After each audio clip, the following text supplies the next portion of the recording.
Bismillahirrahmanirrahim. Alhamdulillahi Rabbil Alamin, wassalatu wassalamu ala sayyidina wa nabiyyina Muhammad wa ala alihi tayyibin at-tahirin, sahbihi al-muntajabin wa ala jami' al-anbiya illahi wal mursalin. Me emrin e Allahut, të gjithë mëshirshmit, mëshirëplotët. Falënderimet më të sinqerta janë vetëm për Allahun e madhëruar. Paqja dhe mëshira e Allahut qofshin mbi profetin Muhammad, mbi familjen e tij të pastër, mbi shokët e tij të zgjedhur, mbi të gjithë të dërguarit dhe profetët e Allahut xhaleshanhu.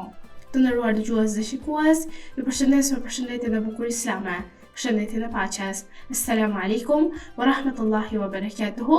Paqja, mëshira dhe begatit e Allahut qofshin mbi ju. Të dashur agjërues dhe agjëruese, për ditën e sotme do të flasim rreth temës e vërteta e besimit.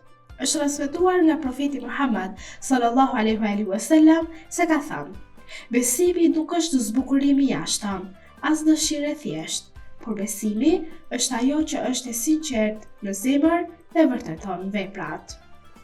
Një nga gjërat që shpesh i neglizhojmë në jetën e përditshme është përdorimi i shprehjes besimtar për shumë njerëz rreth e qark nesh, të cilët, nëse do t'i matnim sipas kritereve të përcaktuara nga Ehli Bejti paqja qoftë mbi ta, për çështjen e besimit, të vërejnim një hendek të madh mes tyre dhe atyre që e meritojnë me të vërtet këtë emërtim. Është një rrugë e gjatë që duhet përshkruar për të arritur në shkallën ku njeriu e meriton realisht këtë emërtim.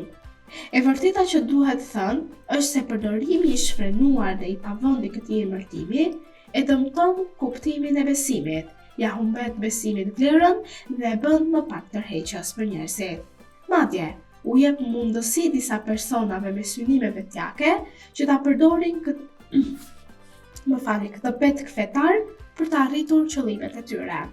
Prandaj, është e domosdoshme që të ndalemi dhe ta kujtojmë besimin në të gjitha dimensionet e tij, në mënyrë që të mos e keq përdorim një emërtim që është nga më të fisnikët, duke dëmtuar kështu pa vetë dije apo duke menduar gabimisht se po bëjmë mirë.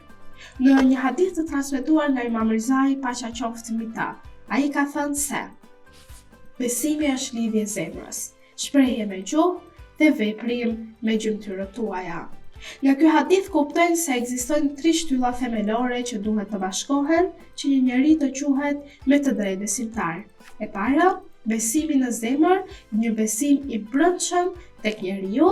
E dyta, dëshmia me fjalë, pra shprehja e besimit, shprehja që ti je besimtar. Dhe e treta, veprimi me gjymtyr sipas asaj që beson zemra dhe dëshmon gjuha. Këto 3 shtylla nuk janë çështje të thjeshta, sepse secila ka karakteristika dhe kushte të posaçme dhe dëmtimi i cilës do prej tyre e dëmton kuptimin e plotë të besimit. Prandaj, duhet të ndalemi me kujdes te secila prej tyre për ta sqaruar saktë. Le të nisim me të parën, besimi me zemër. Kjo është shkalla më e lartë e besimit islam.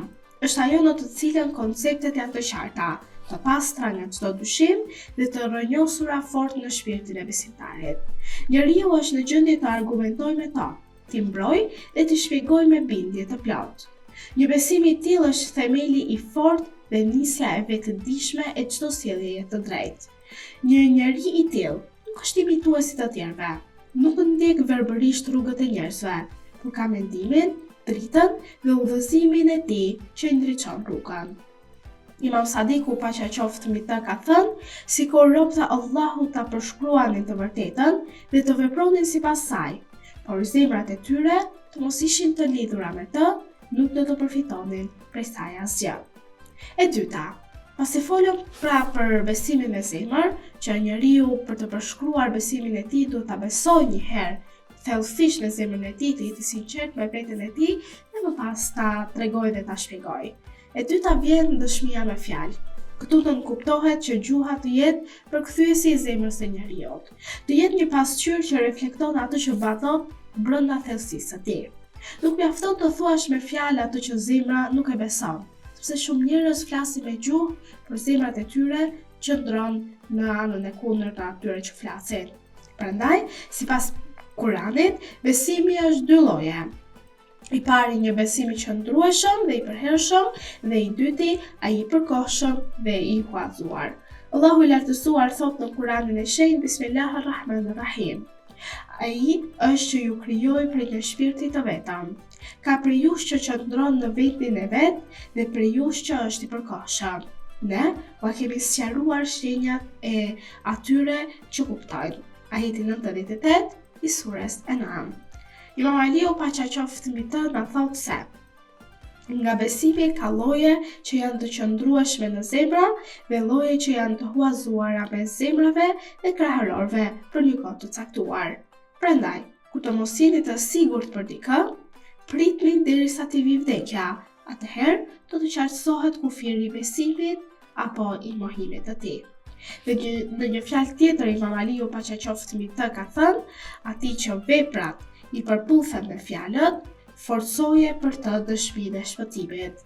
Por, kush flet ndryshe nga veprat e tij, besimi i tij është vetëm i përkohshëm. Dhe pika e tretë, të nderuar dëgjues dhe shikues, e temës së ditës së sotme ka të bëjë me veprimin me gjymtyr, sipas asaj që beson zemra dhe dëshmon gjuha. Ky është besimi i manifestuar me vepra. Është besimi që bëhet i dukshëm dhe ai besim praktik.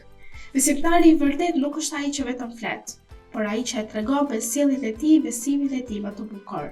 Në disa hadithe është tërhequr vëmendja ndaj rrezikut të quajturit besimtar për ato që nuk e shoqërojnë fjalët me veprat e tij. Imam Sadiku paqja qoftë mbi të ka thënë: i mallkuar është ai që thot, besimi është vetëm fjalë e pa vepra. Allahu na ruaj nga këto njerëz. Kjo është e qartë, sepse besimi, nëse nuk shoqërohet me vepra të mira, siç thuhet edhe në ajetet kuranore se besoni dhe bëni vepra të mira. Gjithmonë kemi thënë që besimi dhe vepra e mirë vijnë të dyja me njëra tjetrën, dhe ai njeri i cili beson automatikisht fillon trupi i tij që të kërkojë që ta adhurojë, me vepra të mira, të jetë nga robërit e denj të Allahut të madhëruar në sipërfaqen e kësaj toke. Allahu kërkon prej nesh që ne të jemi të devotshëm, të qëndrojmë në rrugën e drejtë, sepse e vërteta e besimit kjo është që njeriu të besojë me zemër, ta thot me gjuhë dhe ta vërtetoj ato që beson me zemër dhe e thot me gjuhë dhe përmjet veprave të tij. Të nderuar dëgjues dhe shikues, ju përshëndes me përshëndetjen e bukur islame. Përshëndetje dhe paqes. Assalamu alaikum wa rahmatullahi wa barakatuhu. Paqja, mëshira dhe begatit e Allahut qofshin mbi ju.